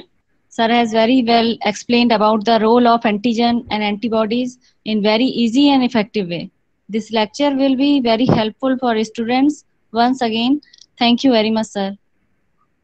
Thank you. धन्यवाद डॉक्टर साहब आपके समय के लिए, और मुझे उम्मीद है जितने भी स्टूडेंट्स हमारे यहाँ पर प्रेजेंट है उन सबको लेक्चर से बहुत लाभ मिलेगा, और से इसलिए भी क्योंकि ये इम्यून सिस्टम इन लोगों के सिलेबस का भी एक हिस्सा है। तो हाँ, मैं इसका पावर पॉइंट आपको शेयर कर दूंगा, डॉक्टर पांडे पर है ही है, बच्चों को आप इसको जरूर शेयर करें। Thank you sir, thank you. Thank you. अगर किसी को कुछ प्रश्न हाँ जी। पूछने हो थैंक यू तो सर। आप लोग पूछ सकते हैं। Sir, myself, Dr. Neelam Manola from Department of Botany. Rajendra sir, अगर आप सुन रहे हैं मुझे जी तो। जी जी सुन रहा हूँ नीलम मैडम, जी प्लीज। सर, सर आपके अभी प्रेजेंटेशन में मैंने एक मल्टीपल स्क्लेरोसिस देखा. Actually, जी। my niece is suffering from optical neuritis, and uh the cause behind this is multiple sclerosis. Multiple या जी जी लेफ्ट आई में उसका प्रॉब्लम है और हाँ जी रीअकरेंस उसका बार बार हो रहा है. तो मैं ये जी जी जानना जी चाह रही थी कि मल्टीपल स्क्लेरोसिस जो है, इज इट जेनेटिक और जस्ट ना नो जेनेटिक नहीं है। कोई भी जो ये अपना इम्यून डिसऑर्डर है, इनका कोई जेनेटिक कनेक्शंस जहाँ तक मुझे पता है ऐसा नहीं होता है। और इम्यून सिस्टम अपने आप में बिल्कुल वैसे ही है जैसे नर्वस सिस्टम में बहुत सारी अभी अनसुलझी पहेलियां अवेलेबल हैं, हम ब्रेन को बहुत कम जानते हैं। ऐसे ही जो इम्यून सिस्टम का बिहेवियर है सेल्स का आपस में, और डिफरेंट केमिकल्स के प्रति रेस्पॉन्स है, डिफरेंट एंटीजेंस के प्रति रेस्पॉन्स है, अभी भी रिसर्चेज आर गोइंग ऑन। बहुत कुछ जो डिसऑर्डर्स हैं इम्यून सिस्टम के, उन पर भी बहुत काम होना बाकी है। ऐसे ही इसमें से एक ये भी है मल्टीपल स्क्लेरोसिस, जिसमें बॉडी के किसी भी ऑर्गन में किसी भी पार्ट में हो सकता है, जैसे कि आपने एक केस अपना बताया कि हाँ, वो उसकी लेफ्ट आई में है और जी माइलिन जी जी जो है वो निकल गया. जैसे वायर में से अगर हम थोड़ा थोड़ा रबर जो वही बाहर वही वही कोटिंग होती बिल्कुल है वो निकाल एग्जैक्टली। देते हैं. हाँ वही. ये और उसका जो ट्रीटमेंट भी बहुत ज्यादा सक्सेसफुल मुझे लग नहीं रहा है, क्योंकि 3 बार अटैक हो चुका है इस चीज. जी एक्चुअली ये जो न्यूरॉन्स है ना, उस पर माइलिन शीथ लगी हुई होती है, ये वास्तव में इंसुलेशन का ही काम करती है। फिर दो तार अगर जा रहे हैं हमारे पास बराबर में, तो हमने कोटिंग की हुई है जिससे कि डिस्टर्ब ना हो। अलग अलग न्यूरॉन्स में अलग अलग इंफॉर्मेशन जा रही है ना, देखने की अलग जा रही है। मैं एक गिलास को उठाना चाहता हूँ, कमांड मैंने ये दिया, लेकिन कहीं और भी इंफॉर्मेशन चल रही होती है, तो वो इंफॉर्मेशन सारी मिक्स हो जाती हैं, जिसकी वजह से ये सारी समस्याएं आती हैं। हाँ, जी सब जो न्यूरोलॉजिकल ऑर्डर्स है. Actually I am also suffering from CTS in my right hand. Okay काफी लंबे समय से, मुझे भी थोड़ा होल्ड करने में चीजों को काफी दिक्कत आती है. होती है। या और मेरे ख्याल से ये टेम्परेचर डिपेंडेंट भी मुझे लगता है ये, कि जब टेम्परेचर डिपेंडेंट है। आप आज करवाइए, स्पेशली जो विटामिन B12 की डेफिशिएंसी इसमें आ सकती है, क्योंकि वो न्यूरोजेनिक विटामिन है। अगर नंबनेस पकड़ने में रहता है तो थोड़ा सा किसी डॉक्टर की सलाह से आप ये बात कर सकते हैं कि सप्लीमेंट इसका विटामिन। नॉनवेज खाती है नहीं आप? सर या हार्डकोर क्योंकि विटामिन B12 जो है ये एक ऐसा विटामिन है, किसी प्लांट उसमें नहीं बनता, ना प्लांट बनाते ना एनिमल बनाते हैं। एनिमल्स में भी जो है वो माइक्रोब्स बनाते हैं, जैसे हम लोगों में बैक्टीरिया बनाते हैं या फिर जहाँ पर भी आया हुआ है। तो इसलिए चीजें जो है नॉनवेज डाइट में थोड़ा ज्यादा होता है। खैर ध्यान रखिए। हाँ सर, आपका जो लेक्चर है वो बहुत ही ज्यादा, मतलब बहुत हेल्पफुल भी रहेगा स्टूडेंट्स के लिए, और इन्फॉर्मेटिव बहुत था, और बहुत ही इंटरेस्ट के साथ में हम सभी लोगों ने सुना है. और बहुत बहुत शुक्रिया आपका, बहुत बहुत शुक्रिया आपका, धन्यवाद. Thank you.